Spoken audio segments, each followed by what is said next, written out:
Hi అందరికీ. ఈ video అనేది బీటెక్లో ఈసీ చదివిన వాళ్ళకి, ప్రజెంట్ చదువుతున్న వాళ్ళకి చాలా ఉపయోగపడుతుంది. డైరెక్ట్గా పాయింట్లోకి వస్తే, ఇంటర్ అయిపోయాక బీటెక్లో ఈసీ గ్రూపే ఎందుకు తీసుకున్నావురా అని ఎవరైనా అడిగితే మనం ఏమని సమాధానం చెప్తాం?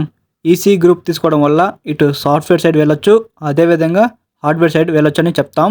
ఇప్పుడు సాఫ్ట్వేర్ సైడ్ వెళ్ళాలి అనుకునే వాళ్ళకి ప్రజెంట్ సిచ్యువేషన్ కనుక చూసుకుంటే, నిన్నగాక మొన్న వచ్చిన రిపోర్ట్స్ ప్రకారం టీసీఎస్ కంపెనీలో 12,000 మందిని జాబ్స్ నుంచి తీసేసినట్టు చెప్పారు.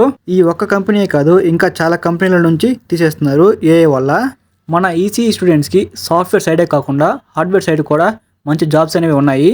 మన ఈసీ స్టూడెంట్స్కి హార్డ్వేర్ సైడ్ మెయిన్గా చూసుకుంటే విఎల్ఎస్ఏ మీద, అదేవిధంగా ఎంబెడెడ్ మీద మంచి జాబ్స్ అనేవి ఉన్నాయి. మంచి శాలరీ ప్యాకేజెస్ కూడా ఉంటాయి. ఇప్పుడు మనం విఎల్ఎస్ఏ గురించి క్లియర్గా తెలుసుకుందాం. ఇప్పుడు నేను చెప్పబోయే ఇన్ఫర్మేషన్ అనేది విఎల్ఎస్ఏలో జాబ్ కొట్టాలనుకునే వాళ్ళకి చాలా బాగా ఉపయోగపడుతుంది. విఎల్ఎస్ఏలో జాబ్ కొట్టాలి అంటే మనం 3 విధాలుగా ట్రై చేయొచ్చు. మొదటగా బీటెక్లో మనం మంచి టైర్ 1 కాలేజీలో కనుక జాయిన్ అయ్యామంటే అక్కడ ప్లేస్మెంట్స్లోనే మనం జాబ్ అనేది కొట్టచ్చు.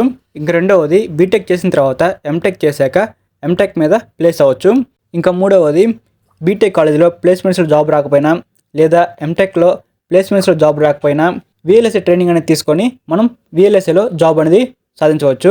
ఇప్పుడు మనం బీటెక్ ఫైనల్ ఇయర్లో ఉన్నప్పుడు ప్లేస్మెంట్స్లో విఎల్ఎస్ఏ జాబ్ కొట్టాలంటే బీటెక్లో ఎలాంటి స్కిల్స్ ఉండాలి, ఏం సబ్జెక్ట్స్ ప్రిపేర్ అవ్వాలనేది ఇప్పుడు మీకు క్లియర్గా చెప్తాను. మనకి బీటెక్లో కొన్ని కోర్ సబ్జెక్ట్స్ అనేవి ఉంటాయన్నమాట. అవి ఏంటి అంటే digital electronics, analogue circuits, control systems, signal and systems, semiconductor devices, network analysis. ఇవి మెయిన్ సబ్జెక్ట్స్ అనమాట. వీటి మీద కనుక మనకి మంచి గ్రిప్ అనేది ఉంటే ఖచ్చితంగా కాలేజ్ ప్లేస్మెంట్స్లో విఎల్ఎస్ఏ మీద జాబ్ కొట్టచ్చు. ఎవరైతే బీటెక్ స్టూడెంట్స్ మన వీడియో చూస్తున్నారో ఈ సబ్జెక్ట్స్ అనేవి వాళ్ళకి చాలా ఇంపార్టెంట్ అనమాట. మీరు ఖచ్చితంగా కాలేజ్ ప్లేస్మెంట్స్లో జాబ్ కొట్టాలనుకుంటే ఈ సబ్జెక్ట్స్ మీద బాగా ఫోకస్ చేయండి. ఇంకా రెండవది ఎంటెక్. మనం బీటెక్ చేసి ఎంటెక్ అని చేసామంటే ఇంకా మంచి శాలరీ అనేది వస్తుంది. ఎందుకంటే ఎంటెక్లో థియరిటికల్ నాలెడ్జ్తో పాటుగా ప్రాక్టికల్ నాలెడ్జ్ కూడా బాగా ఇంప్రూవ్ అవుతుంది. ఎంటెక్ అనేది బీటెక్లా కాదు, అక్కడ మన చేత ఓన్గా ప్రాజెక్ట్స్ అనేవి చేయిస్తారు. అందువలన మనకి సబ్జెక్ట్ మీద మంచి అవగాహన అనేది ఉంటుంది. మనం ఎంటెక్ కనుక మంచి కాలేజీలో చేసామంటే ఎంటెక్ ఫైనల్ ఇయర్లో ఒక మంచి జాబ్ అనేది మనం మంచి శాలరీతో జాబ్ కొట్టవచ్చు. ఇప్పుడు మూడవది, విఎల్ఎస్ఏ ట్రైనింగ్. చాలామంది బీటెక్ అయిపోయాక ఎంటెక్ చేయలేక విఎల్ఎస్ఏ ట్రైనింగ్ అనేది తీసుకుంటారు. ఎంటెక్ పూర్తి చేసిన వాళ్ళు కూడా విఎల్ఎస్ఏ ట్రైనింగ్ అనేది తీసుకుంటారు. ఆ విఎల్ఎస్ఏ ట్రైనింగ్ కోసం ఏదో ఒక ఇన్స్టిట్యూట్ అనేది సెలెక్ట్ చేసుకొని జాయిన్ అవుతారనమాట.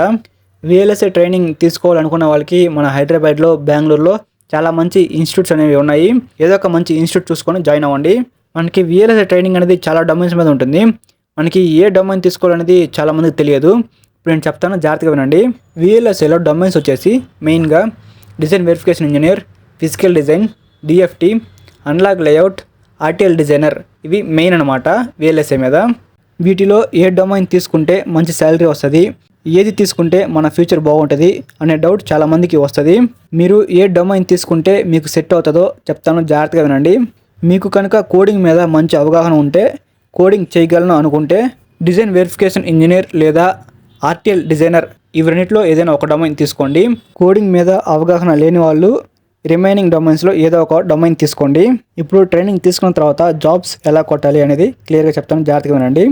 ఇన్స్టిట్యూట్స్లో ట్రైనింగ్ అనేది ఇస్తున్నప్పుడు టాపిక్స్ కంప్లీట్ అయ్యే కొద్దే మనకి మాక్ ఇంటర్వ్యూస్ అనేవి కండక్ట్ చేస్తారు. తప్పకుండా మీరు ఆ మాక్ ఇంటర్వ్యూస్ అనేవి అటెండ్ అవ్వండి. అలా కోర్స్ మొత్తం కంప్లీట్ అయ్యాక కూడా మాక్ ఇంటర్వ్యూస్ అనేవి కండక్ట్ చేస్తారు. ఆ మాక్ ఇంటర్వ్యూస్లో ఏ క్వశ్చన్స్ అయితే అడుగుతారో ఆ క్వశ్చన్స్ని మీరు నోట్ చేసి పెట్టుకుంటా ఉండండి. అలా నోట్ చేసుకోవడం వల్ల యూజ్ ఏమిటి అంటే ఇంటర్వ్యూకి ఎలాంటి క్వశ్చన్స్ అడుగుతారనేది మీకు ఒక అవగాహన ఉంటుంది. నెక్స్ట్ మనం ఏదైనా ఇంటర్వ్యూకి వెళ్తున్నప్పుడు ఈ క్వశ్చన్స్ కనుక మనం ప్రిపేర్ అయ్యామంటే తప్పకుండా జాబ్ వచ్చే అవకాశం ఉంది. ఇప్పుడు మనం జాబ్స్ ఎక్కడ అప్లై చేయాలో తెలుసుకుందాం.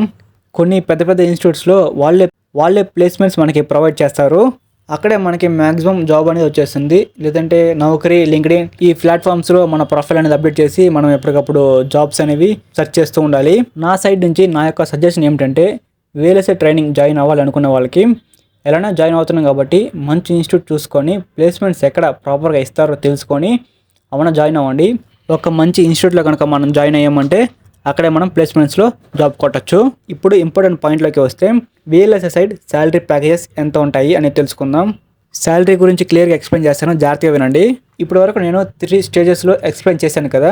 బీటెక్ కాలేజ్లో ప్లేస్మెంట్స్లో జాబ్ కనుక కొడితే యావరేజ్గా పర్ మంత్కి 18K to 25K వరకు వస్తుంది. బీటెక్లో మనకి అంతగా ప్రాక్టికల్ నాలెడ్జ్ ఉండదు కాబట్టి కంపెనీ వాళ్ళు మనకి 6 months ట్రైనింగ్ ఇస్తారు, లేదా 1 year కూడా ఇవ్వచ్చు. ఆ తర్వాత వాళ్ళు మనకి శాలరీ అనేది ఇంక్రిమెంట్ చేసే అవకాశం ఉంది. అండ్ నెక్స్ట్ ఎంటెక్ చేసిన వాళ్ళకి స్టార్టింగ్ శాలరీ అనేది యావరేజ్గా 5 LPA నుంచి స్టార్ట్ అవుతుంది. అలా కాకుండా ట్రైనింగ్ తీసుకొని మనం కనుక జాబ్ కొడితే ఫ్రెషర్కి 3 to 6 LPA మధ్యలో శాలరీ అనేది వస్తుంది. సో ఇదనమాట ఓవరాల్గా ఫ్రెషర్స్కి ఇచ్చే శాలరీస్.